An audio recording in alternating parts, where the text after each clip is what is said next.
You see her walking down the boulevard.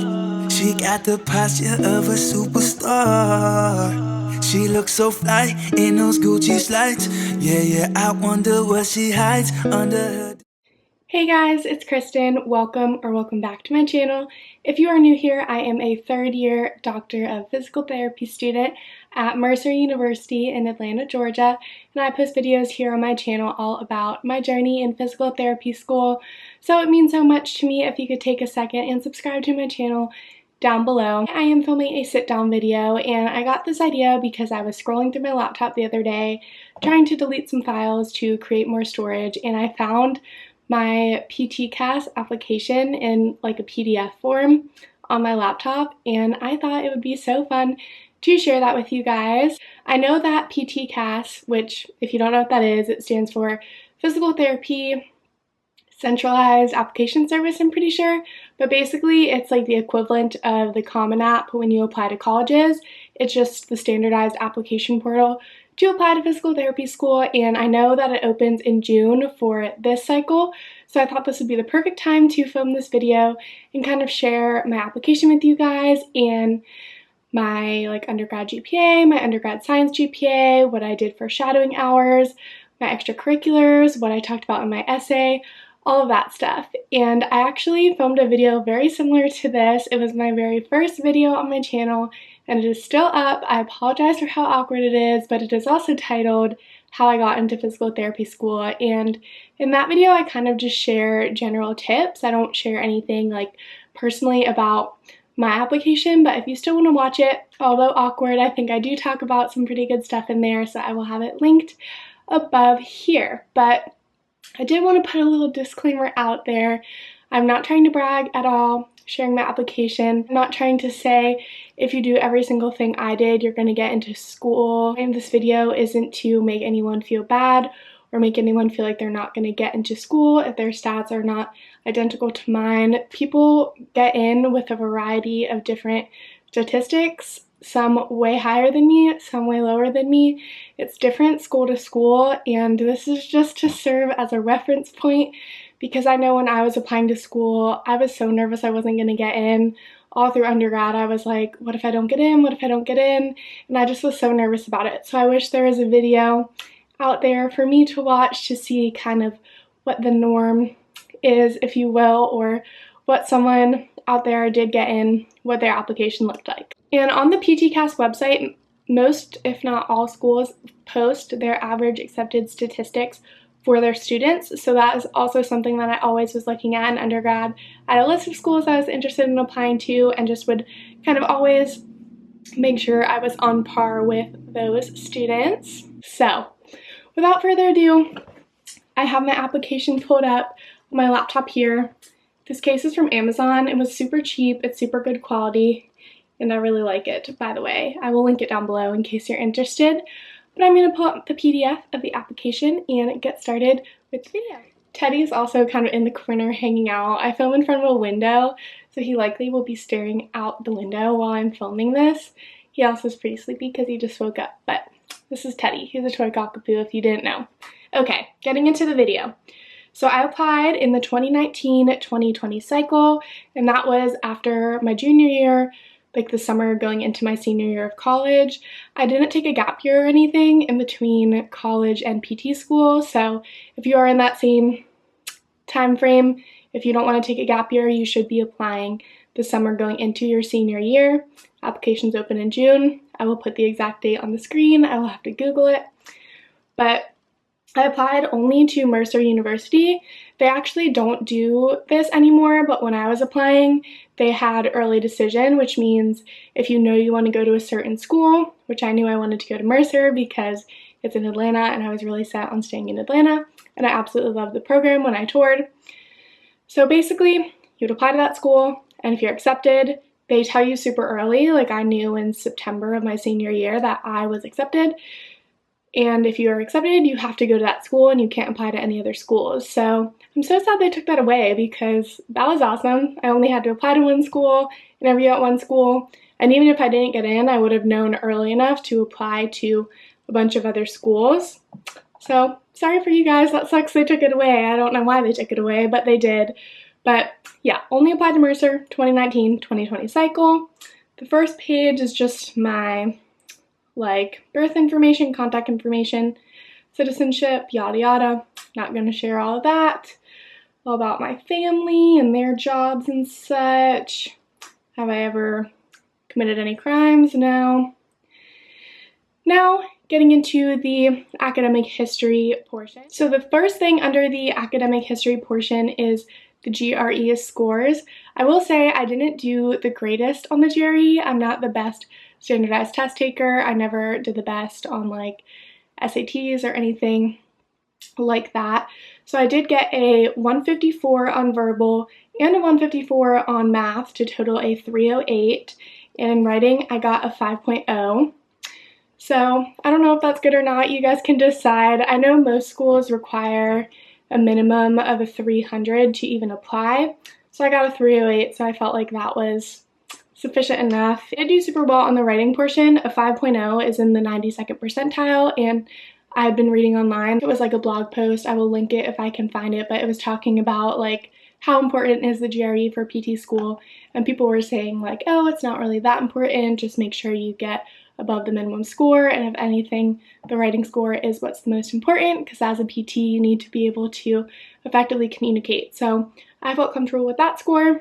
I did take it twice. I took it January of my junior year, and then again March of my junior year, and I studied all winter break, took it in January, did okay, but they do super score, so I wanted to take it one more time to see if I could do a little better. Studied over spring break, took it after spring break. I recommend doing that, especially if you are in college, because it's hard to find the time to prepare with all of your other classes going on. Getting into the undergraduate GPA and such, I went to the University of Georgia, and I majored in exercise and sports science, and I minored in global health. And I did take some summer classes at some other colleges. I took physics and chemistry over the summer after freshman year and sophomore year to kind of get them out of the way, because if you go to the University of Georgia, you know, the science classes are crazy hard. So I was trying to make my life a little bit easier, get my GPA a little bit higher to help me get into PT school. So definitely recommend consider doing that. If you know a class is super, super hard at your school, you can take it somewhere else. For my GPA, where is it? Here it has every single class I've ever taken and the grade I got. So we're not going to go into all of that. Okay, here we go. So my overall undergraduate GPA was a 3.65, and I think it also says, oh, it actually doesn't say my science GPA, but my science GPA was way lower than a 3.65. I got pretty much all B's, maybe 1 or 2 or 3 A's in my science courses, and I remember being so nervous that I wasn't going to get into PT school because of my science GPA. And to that I will say, do not let that discourage you. I was so discouraged because I really was struggling in chemistry and physics, which is why I ended up taking 2 of the 4, because you have to take Chem 1 and 2 and Physics 1 and 2. So I ended up taking 1 of each of those classes over the summer, like I said. And I remember thinking, if I can't do this, how will I be able to be in PT school and literally get a doctorate? And I am doing so much better in physical therapy school than I was doing in those classes. So really just push through, do the best you can, use the resources your college provides, like the free tutoring and office hours and stuff like that. And if you really, really need to, you can always withdraw from the course and take it over the summer. The next little section of the application is kind of supporting information, so extracurriculars, work, stuff like that. So I did study abroad. I did a kind of athletic training PT May study abroad. That was after my junior year again. And it was in Taiwan, and I was in Taiwan for a month. And I went to the National Taiwan Sports University and was there for a month. Their PT is still an undergraduate, but we kind of were with those students for a month, and they taught us a lot acupuncture and fire cupping and all about the meridians and just their style of medicine. It was super, super cool. So I wrote about that. I was president of my sorority in undergrad for a year, Delta Phi Epsilon. So I added that in there. I did another study abroad after my Sophomore year, I was in Italy for a month doing a science, art, history Master, so I added that in. I was a UGA College of Education student ambassador, so I would give tours to high school students that were touring the college. My major was exercise science, like I said, but that is a Bachelor of Science of Education at UGA. Don't know why, but it is, even though it very much is a science major. I was new member educator of my sorority earlier in college before I was president, so that is dealing with all the new members and making sure they are transitioning smoothly into college. And my freshman year, I was on the Pan-Hellenic Council for my sorority. I also was in the pre-physical therapy club. I wasn't super involved with that, but I did pay the dues so I could be in the Facebook group, and if there was a school coming to talk and I was interested in it, I would go to that school presenting. But I definitely recommend joining your school's pre-physical therapy club if they have one. It's a great way to kind of get connected, get potential shadowing hours. People in the Facebook group would post like places they'd shadowed and emails, people you could reach out to shadow. People would post like if they were graduating senior year, hey, I'm leaving, my job is opening up at this clinic, if anyone's interested, let me know. So definitely recommend being in the pre-PT club even if you're not super involved. Talked about only one thing that I did in high school because I know that's like not really something you're supposed to include in a grad school application, but my senior year of high school I was in this allied health program where basically you would do your classes in the morning, and then in the afternoon you would go to a nearby hospital and kind of take coursework there and shadow a bunch of different health professions. So I thought that was relevant enough to include. We are almost done here with the extracurriculars, but I did work as a registered behavior technician. I have a few videos about that up on my channel from when I still was doing that before I started PT school, but I started that junior year of college, so I only did it my last 2 years, and I did sit for my boards exam and everything, so I do have a license to do that, but I would do applied behavior analysis therapy both in-home and in the school setting, working with kids with a diagnosis of autism spectrum disorder that kind of had behavioral regulation trouble, so I would go work with them. That was super fun. I missed that job literally every single day. And then I also worked as a gymnastics instructor. This was like over the summer though, after freshman, sophomore year, I believe. It was like kind of my high school job that I kept on doing when I was home, either for summer or spring break or something like that. So I added that in there. And lastly, I volunteered at the food bank that was close to my college. Only 20 hours, but I did do that. The next section is kind of like the honors section. So I wrote like the amount of times that I made the dean's list and the president's list. I was in the Order of Omega Greek Honor Society, which recognizes the top 10% of Greek life academically. So I added that in there. And then I wrote down the name of the scholarship that I got at the University of Georgia. So that is the honor section. The next part here is the personal statement, and I wish it had the prompt here, but it doesn't. It just has what I wrote. And I'm pretty sure it asked like, why do you want to be a PT, or like what made you want to enter the healthcare profession, something along those lines. And I'm not going to read it word for word because it's really long and it also is kind of personal, so I don't want to share all of those details, I'm sorry, but the gist of it, I talked about my experience with competitive gymnastics and how that kind of shaped me into who I am today. If you didn't know, I was a level 10 competitive gymnast, which is the highest level. I was being recruited for college, and then I had a career-ending injury towards the end of high school, and it kind of was, not to be dramatic, life-changing, but I feel like it really shaped who I am today, and it made me want to become a physical therapist. So I wrote a very deep, kind of sad essay about that. My recommendation for the essay is try to talk about something unique, something that really tells whoever's reading it about you and your values and your personality.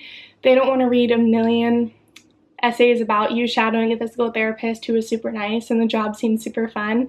Try to think of something unique that really tells them something about you and your values and your personality, like I said. The next little section is the licenses and certifications. So I just added my registered behavior technician license, and I had to put like proof of that and like my RBT certification number. Then the next section was references and evals. So I had 2 letters of rec from professors in college and 2 physical therapists that I shadowed recommendations.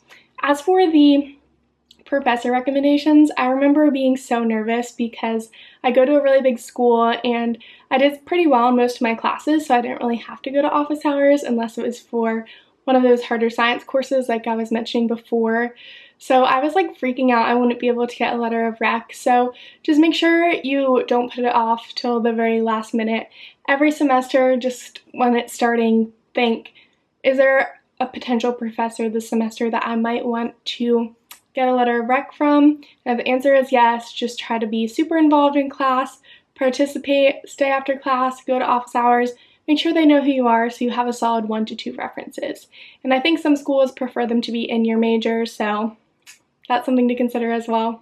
Next, getting into the observation hours, every school kind of has different requirements for what they want. I'm pretty sure my school just said like minimum 50 hours, something like that.